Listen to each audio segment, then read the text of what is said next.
అల్లు అర్జున్ సుకుమార్ కాంబినేషన్లో వచ్చిన సినిమా పుష్ప 2 థియేటర్స్లో రిలీజ్ అయి కలెక్షన్ల వర్షం కురిపించింది, రికార్డ్ క్రియేట్ చేసింది.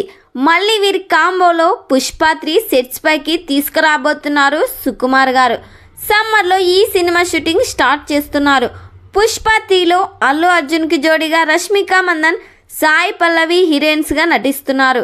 మెయిన్ విలన్గా సునీల్ ఫాహద్ ఫాజిల్ నటిస్తున్నారు. ప్రతి డైలాగ్, స్టోరీ లైన్స్ ఎవ్వరు ఊహించని విధంగా ఉండబోతుందంట. డిఎస్పి ఈ సినిమాకి సంగీతం అందిస్తున్నారు. మరి ఈ సినిమా థియేటర్స్లో రిలీజ్ అయ్యి బిగ్గెస్ట్ బ్లాక్ బస్టర్ హిట్ కావాలని కోరుకుందాం.